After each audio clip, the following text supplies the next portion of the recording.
또 비유를 들어 이르시되 천국은 마치 사람이 자기 밭에 갖다 심은 겨자씨 하늘 같으니 이는 모든 씨보다 작은 것이로되 자란 후에는 풀보다 커서 나무가 되매 공중의 새들이 와서 그 가지에 깃들이느니라. 저는 이런 생각을 해봅니다. 계속해서 우리가 예수님의 비유의 말씀을 들으면서 오늘 겨자씨의 비유라고 하는 말씀으로 같이 은혜를 나누려고 하는데, 예수님의 이 겨자씨 또 비유를 통해서 우리들에게 주시고자 하는 메시지가 무엇일까, 그런 생각을 해봅니다.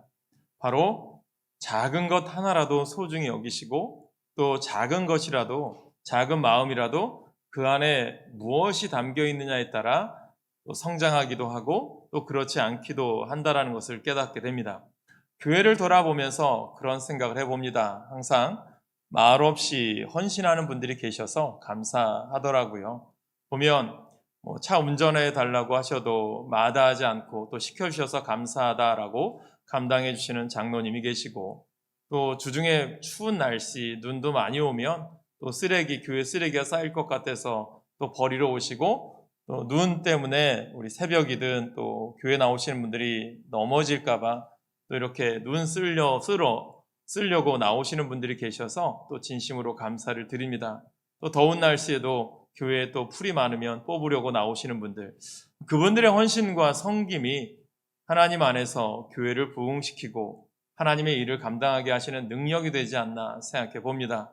왜 그런 일을 감당할 수 있을까? 저는 그 안에 예수의 생명력이 있기 때문이라고 믿습니다. 저는 여러분 가운데 항상 내가 작은 것일지라도, 나에게 주어진 일이 남들이 알아주지 않을지라도 여러분들이 헌신한다면 그 안에 오늘 이 겨자씨만한 작은 것일지라도 자라게 하셔서 또 많은 새들이 와서 깃들고, 또 더운 날씨에 그 밑에 가서 그늘이 되고자 하는, 그늘에서 쉬고 싶은 사람들이 오는 그러한 아름다운 그런 역사가 또 우리 교회와 여러분 삶 가운데 넘치시길 간절히 축원합니다. 우리나라에서는요, 작은 것을 말할 때 뭐라고 표현할까요? 여러분들 아십니까? 작은 것, 조그만 것 뭐라고 표현할까요? 좁쌀만하다? 또 좀 지저분한 이야기하지만 뭐라고 얘기하죠? 코딱지만하다. 그런 말을 많이 하잖아요. 또 예를 들면 돈도 작으면 야, 이 쥐꼬리만한 월급, 쥐꼬리만하다, 눈꽃만큼하다, 이런 말을 많이 쓰기도 합니다. 이게 쉽게 우리들이 상용하는 말이겠죠. 근데 이스라엘에도요, 이 유대인들에게도 쓰는 말이 있어요. 작은 것, 정말 좁쌀만하다라는 말을 우리가 쓰듯이 이들에게는 야, 저 겨자씨만한 것, 저 작은 것, 이렇게 겨자씨만하다라는 것을 표현합니다. 예수님께서 평소에 이스라엘 사람들이 쓰는 말을 비유로 들어서 겨자씨를 통해서 우리에게 주시는 메시지가 있다라는 거죠. 저는 이 말씀이 오늘 우리들에게도 우리들의 마음이나 아니면 우리가 볼 때 작은 것, 보잘것없는 것이라고 말할지 모르겠지만 그곳에서도 하나님은 역사하시는 줄 믿으시길 간절히 축원합니다. 여러분, 겨자씨를 보신 적 있나요? 저는 본 적 있어요. 여기 사진을 보시면 아시겠지만 손바닥에 넣어도 보일락말락하고요, 후 하고 바람 불면 쉽게 날아갈 만한 씨앗입니다. 전에 있던 교회에서 성주순례 가면 책갈피에 이 겨자씨를 코팅해서 준 그것이 잘 보관하고 있다가 쉽게 사라져 버리더라고요. 또 겨자씨를 직접 가져온 적도 있는데 이게 또 보관하려고 하다 보니까 쉽게 잊어버리고 작다 보니까 신경 쓰지 않게 되니까 사라져 버립니다. 그래서 이 겨자씨 작은 씨앗입니다. 여러분들 앞에 사진을 보겠지만요. 그런데 예수님께서 우리가 계속 비유의 말씀의 이유가 뭐냐면 천국에 대한 소망이거든요. 천국에 대한 말씀을 하시는데 오늘은 겨자씨로 말씀을 합니다. 왜냐하면 천국이라고 하는 것은요, 위대하다, 우리가 생각했을 때 크다, 거기가 아니라요, 작은 것 하나서부터 시작하는 것을 우리에게 깨닫게 하시고자 하는 거예요.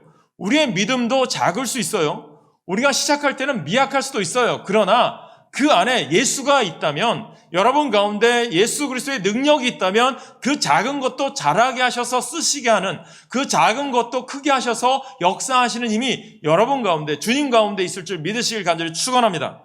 세상의 관점은 큰 걸 따져요. 넓은 것, 큰 것, 그걸 좋아합니다. 그러나 주님의 관점은 다르다는 거예요. 작은 것 하나라도 남들이 알아주지 않는 것이라도 내가 주의 전에 아끼고 또 주의 전을 가꾸고 주의 전에 봉사하는 남들이 보지 않는 것일지라도 헌신할 때 그것이 겨자씨만 할지라도 그 안에 예수의 생명력으로 헌신하고 봉사할 때 그것이 여러분 가정을 복되고 여러분 삶을 복되게 하시는 줄 믿으시길 간절히 축원합니다. 그래서 보면요, 우리 교회도 보면 뭐 헌신하시는 분들 중에 이름 없이 하는 분들이 계세요. 보면 뭐 꽃꽂이를 하더라도 이거 제가 하고 싶은데요 얘기하면 이름 꼭 밝히지 말아주세요. 그런 분들도 계세요. 또 헌물하시는 분들도 보면 이름 꼭 밝히지 마세요 라는 분들도 있어요. 참 그분들의 믿음을 보면서 너무 감사해요. 사람들은 누군가 내가 이거 뭐 하면 좀 알아주기를 원하는데 그렇지 않은 분들도 있는 게 감사하더라고요. 그러면 그 마음에 뭐가 있을 것 같아요? 하나님만 알아주면 되는 거죠. 저는 여러분 가운데 예수님께 하나님께 인정받는 믿음의 삶 사시기를 간절히 축원합니다. 예수님의 시작도요 컸을까요? 미미했잖아요. 한 분 예수님으로 시작해서 12제자가 시작되어졌고요. 12제자를 통해서 복음이 확장되어져서 예루살렘과 온 유대와 사마리아와 땅끝까지 이르러 내 증인이 되리라.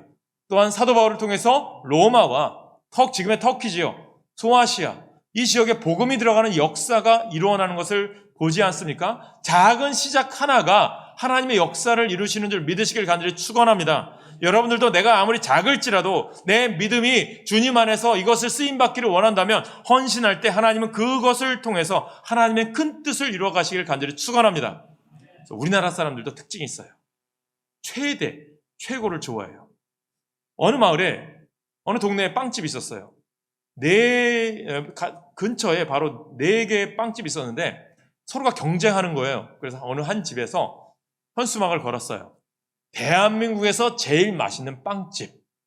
그렇게 걸었어요. 그랬더니 옆에 있는 경쟁하는 빵집이 대한민국? 그래? 우리는 아시아에서 제일 맛있는 빵집이라고 또 걸었대요. 또 그걸 지켜보니까 옆에 있는 빵집이 안 되겠다 싶어서 전 세계에서 맛있는 빵집이라고 현수막 걸었대요. 근데 마지막 한 집이 남았잖아요. 뭐라고 써야 될까요? 우주에서요? 뭐라고 써야 될까요? 우리 동네에서 제일 맛있는 빵집이라고 썼대요. 여러분 어디 빵집 갈 거예요? 네? 세계 최고로? 동양에서 최고로? 여러분 동네에서 인정받는 게 가장 맛있는 거 아닐까요? 신앙도 마찬가지예요. 여러분 우리 교회에서 인정받기를 간절히 축복합니다. 동네에서 최고가 되어야 대한민국, 동양, 전 세계에서 최고가 되는 거죠. 많은 사람들은 작은 것을 중요하게 생각하지 않아요. 근데 작은 것도 귀하다는 거예요. 우리가 잘 아는 록펠러를 압니다. 록펠러는 참 많은 기부도 했고요. 우리가 아는 세계 최대의 부자인 걸로 알고 있죠. 그가 많은 선한 일을 많이 했습니다. 매년 크리스마스가 되면 뉴욕의 록펠러 센터에 제일 큰 크리스마스 트리가 세워집니다. 저도 이제 뉴욕에 가서 록펠러 센터를 본 적이 있는데 정말 그 자리들이 있어요. 성탄절 트리를 만드는 그 자리는 항상 이제 시즌만 되면 거기에다 트리를 세우기 때문에 공터로 있다가 성탄절에 세우기도 하죠. 이 록펠러에게 일어났던 한 일화예요. 그가 식사 시간만 되면 단골로 가는 식당이 있었습니다. 미국에는 식당에 가면 팁 문화가 있습니다. 15%를 팁으로 줘야 돼요. 음식 가격에. 그 당시에 15%는 한 15센트 정도 됐다고 해요. 그래서 록펠러가 항상 자기 종업원에게 서빙해주는 종업원에게 팁을 15센트 정도 줬대요. 근데 어느 날 식사를 하다 보니까 지갑을 놓고 갔는지 없는 거예요. 그러다 주머니를 뒤졌더니 5센트만 나오더래요. 그래서 미안한 감 들어서 그냥 5센트만 종업원에게 팁으로 줬는데 이 종업원이 록펠러를 보면서 화를 내는 듯이 이런 얘기를 했대요. 당신같이 큰 부자가 나에게 15센트도 15%면 15센트인데 왜 5센트밖에 주지 않습니까? 당신은 이런 10센트조차도 아끼는 겁니까? 이렇게 얘기하더래요. 그랬더니 록펠러가 이 종업원에게 이렇게 타일렀습니다. 이 사람아, 자네는 그런 생각을 가지고 있기 때문에 아직까지 종업원 자리를 벗어나지 못하는 것이네. 그런 생각을 가지고 있기 때문에 부자인 나도 10센트를 귀하게 생각하는데 자네는 어떻게 10센트를 하찮게 여기느냐. 작은 것을 소중히 여길지 모르는 사람에게 큰 것을 기대하기가 어렵다라는 거죠. 사랑하는 성도 여러분, 내 처지가 겨자씨처럼 보잘것없이 보잘것없어 보입니까? 내가 하는 일이 시원찮아 보일 수도 있습니까? 그러나 그 일을 소홀히 하지 마세요. 겨자씨 같은 적은 물질, 겨자씨 같은 적은 시간, 겨자씨 같은 하찮은 일을 할지라도 우리가 최선을 다해야 된다는 거예요. 그리할 때 그것이 욥기에 나올 말처럼 처음은 나약하지만, 처음은 미약하지만 내 나중은 창대하는 역사가 있을 줄 믿으시길 간절히 축원합니다. 그러니까 오늘도 믿음 생활할 때 내가 하는 기도의 삶, 남들이 알아주지 않는 새벽 기도, 누가 보지 않아도 내가 기도의 자리 지키고자 하는 금요 기도회, 또한 많은 바쁜 가운데도 주 예배, 주일 예배를 지키는 이 헌신 작은 것일지라도 하나님 앞에 나오는 자에게는요, 그것을 통해서 하나님의 아름다운 역사가 일어난 줄 믿으시길 간절히 축원합니다. 예수님의 비유를 보면 또 다른 비유가 있어요. 하나의 귀중함을 얘기해요. 누가복음 15장에 보면 예수님의 비유가 세 가지 정도 나오는데, 첫 번째 비유가 100마리의 어린 양 중에 한 마리의 잃은 양을 찾아가시는 예수님, 그리고 10 드라크마 중에 한 드라크마를 잃어버렸는데, 동전 하나를 잃어버렸는데 그 한 드라크마를 찾으려고 애쓰는 또한 사람, 그리고 한 드라크마를 찾았는데 너무나도 감사해서 기뻐서 10 드라크마 이상의 돈을 더 많은 사람들에게 쓰고자 하는 그 마음, 이것을 이야기하죠. 주님은 99마리가 더 크겠죠. 그러나 한 마리, 또 10이 더 크겠죠. 그러나 한 동전, 이것도 귀하게 쓰신다는 거죠. 이것은 우리가 산술적인 동전의 얘기가 아니라 여러분 한 사람 한 사람 믿음의 사람들 얘기하는 거예요. 오늘 내가 주 안에서 신앙생활하고 믿음 생활하려고 하는 가족에서 다 예수를 믿지 않지만 내가 오늘 가족 가운데 예수를 믿고 믿음대로 살려고 하는 그 간절한 소망이 가족들을 변화시킬 수 있는 능력, 또한 여러분들의 사업장을 변화시킬 수 있는 능력, 여러분들의 일터를 변화시킬 수 있는 능력이 됨을 믿으시길 간절히 축원합니다. 사랑하는 여러분, 내가 절대로 나약해 보일지라도, 작은 것일지라도 절대로 낙심하지 마세요.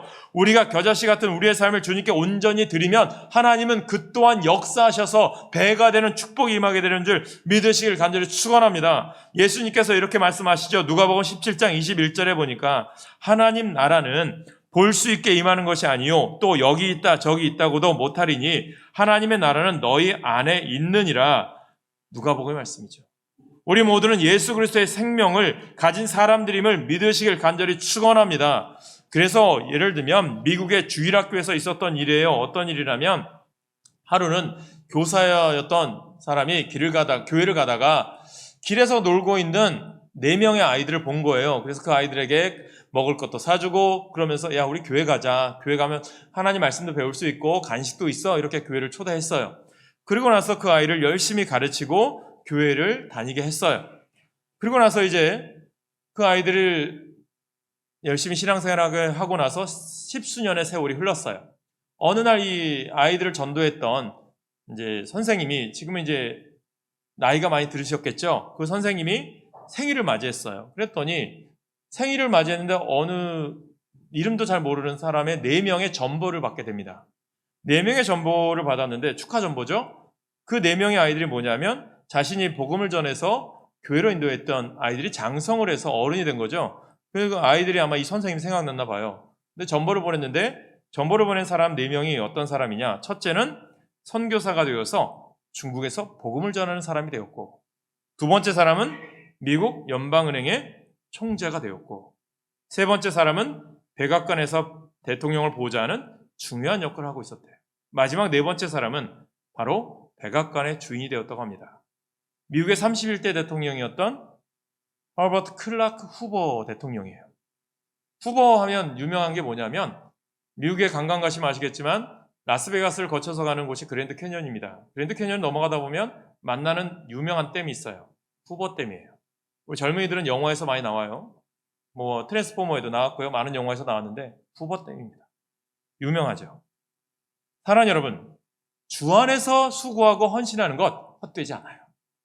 여러분들이 뿌린 씨앗 헛되지 않아요. 하나님은 나에게 어떠한 사명과 직분을 주셨든지 감사하는 마음으로 주님 앞에 섬기십시오. 지금은 약해 보일지도 모르지만 하나님이 약속하십니다. 소망이 있고요. 반드시 이후에 축복의 열매가 넘치게 할 줄 믿습니다. 그것이 뭐예요? 복음의 능력이고요. 생명력이고요. 천국의 특징이라는 거죠.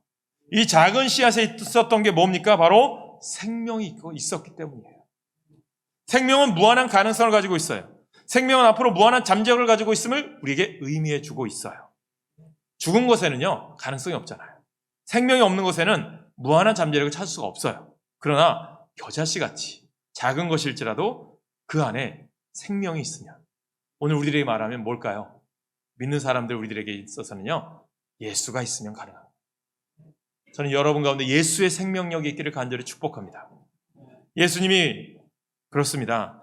작게 보일지 모르지만 그 안에 참된 생명이 있는 거예요. 기독교의 시작이 그렇지 않을까요? 우리나라에 복음이 들어왔을 때 그렇지 않을까요? 카톨릭 영화 탄생에서 영화에서 보지만 김대건 신부의 작은 헌신이 누가 알겠어요? 그의 생애를 젊은 나이에 순교해 버렸는데, 그러나 그 작은 씨앗이 우리나라를 복음화를 이루었고요. 또한 초창기에 많은 선교사들이 저 제물포항으로 평양으로 복음을 전하기 위해 왔죠. 때로는 젊은 나이에 풍토병에 쓰러져 가면서 복음을 전해요. 누가 알았겠습니까? 그 복음이 우리나라를 이렇게 복음화시킬 줄 하나님이 역사하시는 거죠. 오늘 여러분들이 남들이 알아주지 않는 작은 헌신, 남들이 보지 않는 그 모든 것들이 하나님은 역사하는 능력이 되게 하심을 믿으시길 간절히 축원합니다. 그게 하나님의 역사인 거죠. 여러분에게도요, 생명이 있잖아요. 예수 그리스도를 영접했잖아요. 예수 그리스도를 나의 주님으로 섬기시잖아요. 여러분 가운데 무한한 가능성이 있고 무한한 능력이 있음을 믿으시길 간절히 소망합니다. 우리 교회 학교는 어떨까요? 우리 아이들에게도 생명이 있어요.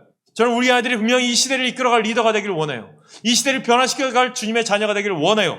그 꿈을 우리가 같이 꾸시길 간절히 축원합니다. 그러므로 우리 아이들에게 희망이 있고요. 이들에게 꿈이 있어요. 우리 아이들에게 우리가 비전을 심어주고 예수를 심어줘야 될 사명이 우리 가운데 있음을 깨닫게 되길 간절히 축원합니다. 오늘 겨자씨는 어떻습니까? 자라나요. 4m가 되고 5m가 돼요. 그런데 그 자란 나무에 무슨 일이 일어나요? 공중의 새들이 와서 깃들여요. 여러분, 나무가 자라서 새들에게 쉴 수 있는 보금자리를 제공해 주었다는 거죠.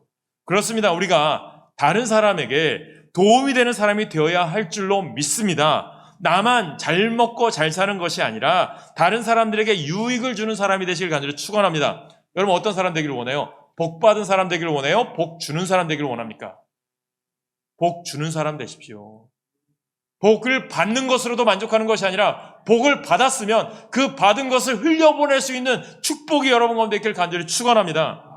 동화책에서 아낌없이 주는 나무라고 하는 책이 있어요. 이 책을 읽었는데요, 이 내용 그래요. 나무는 처음부터 끝까지 사람들에게 유익을 주잖아요. 하나도 아낌없이 우리에게 줘요. 죽은 나무조차도 우리에게 땔감으로 주죠.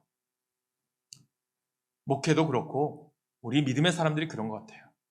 작은 선한 영향력이 이렇게 싹 터가는 거예요. 둘째, 우리가 아낌없이 주는 나무가 되십시오. 우리는 복받은 사람 되기보다는 복의 근원이 되는 사람 되시길 축복합니다.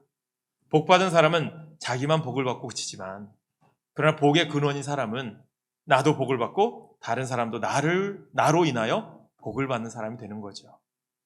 여러분이 부자가 되어야 될 이유가 있어요. 저는 여러분들이 복 받기를 원하고요. 우리 교회가 부흥되기를 원해요. 왜 그럴까요? 우리끼리 잘 먹고 잘 살기 위해서? 아니에요. 우리가 잘 되어서 하나님의 일을 감당하기 위해서죠. 저는 우리 교회 성도들이 복 받기를 원한다니까요. 왜요? 교회가 지역을 섬기고 또 하나님 나라를 확장하는 위대한 일을 감당하기 위해서. 이것은 하나님께서 도와주셔야 가능한 거예요. 교회는 세상의 그늘이 될 수 있도록 노력해야 되는 거죠. 세상살이에서 지치고 힘든 사람들이 언제든지 찾아와서 쉴 수 있는 공간, 그런 그늘이 되어야 되는 거죠. 그것이 교회 사명 아닐까요? 세상의 모든 새들이 그늘이 필요하듯이 세상을 살아가는 모든 사람들에게 희망과 소망을 주는 교회가 되어야 되죠. 세상에 희망을 주는 교회. 세상에 절망을 주는 교회가 아니라 희망을 줘야죠. 아, 정말 하나님은 살아계시구나. 아, 정말 예수 그리스도의 복음은 살아 역사하는구나. 그런 교회가 되어야 되지 않을까요? 이 시대가 힘든 시대죠. 7, 80년대는 그런 얘기를 해요. 교회를 세우는 곳곳마다 십자가를 꽂는 곳마다 부흥이 일어났대요. 근데 지금은요, 사람들이 어려운 데를 가려고 하지 않아요. 어려운 데를 찾으려고 하지 않더라고요. 참 목회자들도 그래요. 제가 사역자들을 계속 구하면서 느끼지만 정말 저희 세대가 목회자로서는 힘든 시기예요. 느끼지만 저희 전도사 때, 부목사 때 사역했을 때랑 지금의 사역자들을 보는 거랑 많은 차이를 느껴요. 그래서 참 안타까운 것 같아요. 또 성도들도 그래요. 성도들도 보면 예전에 정말 그 간절했던 소망, 하나님 앞에 새벽을 깨우고 어떤 일이 있어도 내가 기도의 자리 지키려고 하고 어떤 일이 있어도 교회 가서 모이려고 하고 어떤 일이 있어도 주님 앞에 내가 봉사해 준 것이 있다면 하려고 하는 애씀이 있어야 되는데 어느덧 우리는 편의주의와 세속주의에 빠져서 잃어버려요. 안타까운 거 아닙니까? 주님은 그것을 회복하기를 원하는 거죠. 요한계시록의 초대교회 7교회들이 왜 책망과 칭찬이 있을까요? 첫사랑도 잊어버렸고 뜨뜻미지근한 신앙도 가졌고 또 어디서 떨어졌는지 그것도 알지 못하고 그런 모습들이 우리 가운데 있지는 않는지 이 시간 되찾아야 되지 않을까요?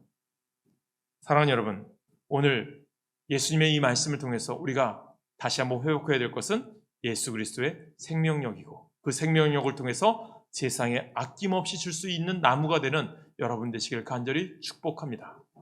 그래서 저는 감사해요. 왜냐? 만남이 축복이기 때문에.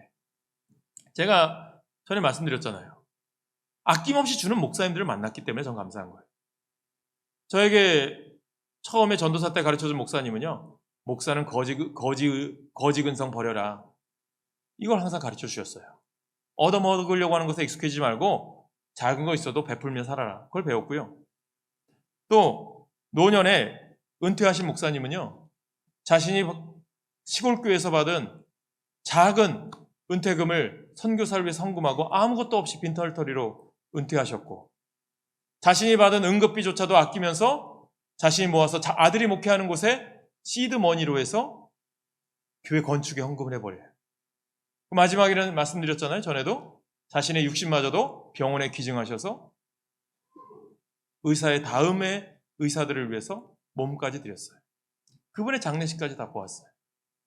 마지막 의사들이 이제 다 의대생들이 실험하고 나서 시체 다 이렇게 시신을 다 하고 나서 나중에 화장하는 데까지 갔어요. 근데 그 마지막 보내드리면서 정말 아낌없이 주고 가시는 목사님이구나. 목사님만 그래야 될까요? 우리 믿음의 사람들은 그렇게 살아가야 되지 않을까요? 저는 그런 분들을 만나서 저 또한 그렇게 살아갈 수 있게 도전을 주셔서 감사하더라고요. 그런데 그래요. 끊임없이 변화를 추구하다 보면 추구할 때 이게 참 어느 때는 벽을 만나기도 하고 어려움을 만나기도 하는데 그런데 저마저도 그렇게 되면 안 되겠다라고 싶은 마음이 많이 들더라고요. 중요한 것은 여러분들도 그런 마음 가운데 살아가시길 간절히 축복합니다.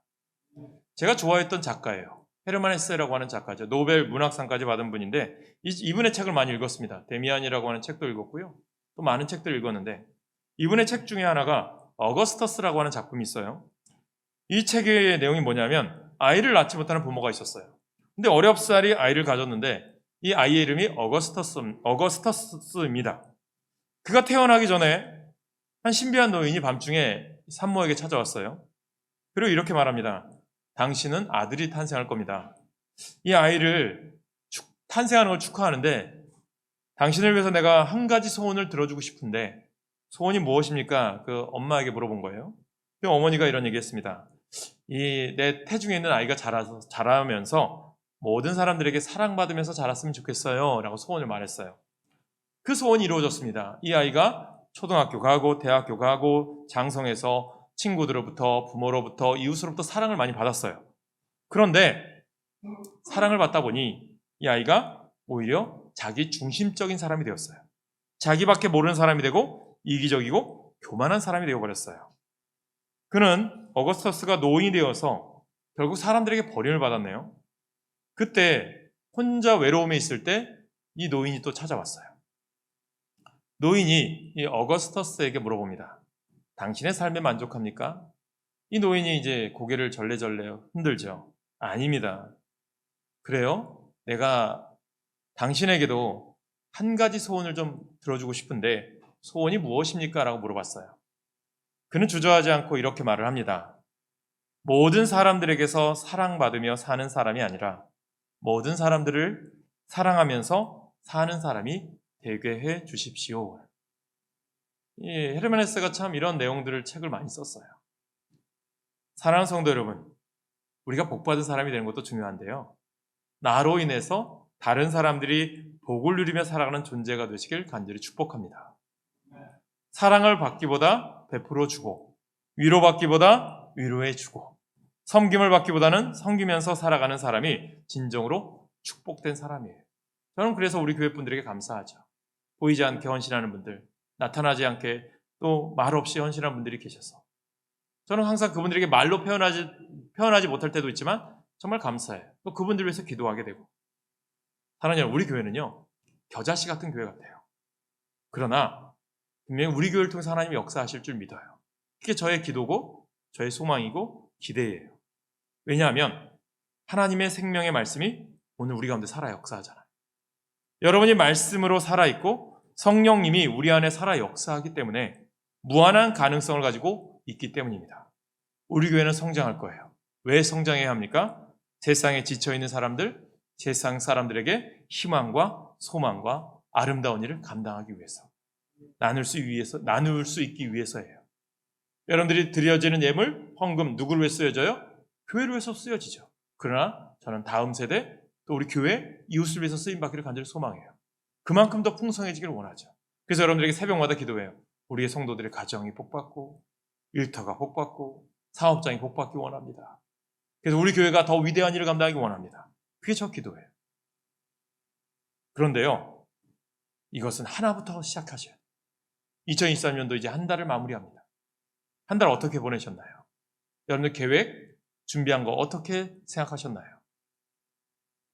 구체적으로 아낌없이 주는 나무가 되기 위해서 구체적인 계획들이 있으십니까? 저는 우리 교회 성도들의 모든 삶이, 가정이 2023년도에 새해들이 깃들 수 있도록 하는 아름다운 축복의 통로가 열리는 가정 되시길 축복합니다. 그런 기도가 저와 여러분에게 날마다 넘쳐나시길 소망합니다. 오늘 찬양을 하려고 하는데 이러한 생명력 무엇이 있어야 가능해요? 예수가 있어야 가능해요. 그냥 있어야 될까요? 필드, 충만하셔야 돼요. 오늘 겨자씨의 비유는요, 우리에게 천국을 말해요. 천국은요, 죽어서 가는 것도 천국이죠. 그러나 주님은 어떻게 하시길 원해요? 오늘 천국 연습하기 원해요. 어디서? 여기서. 천국은 그냥 갑자기 생기는 게 아니에요. 오늘 내가 천국의 삶을 살아가는 자에게 천국이 있는 거예요. 그 하나님 나라의 지점이 어디예요? 여기예요. 우리 교회는 생명을 가진 하나님 말씀이 선포되어지는 것이고 우리는 생명의 복을 받은 사람들이잖아요.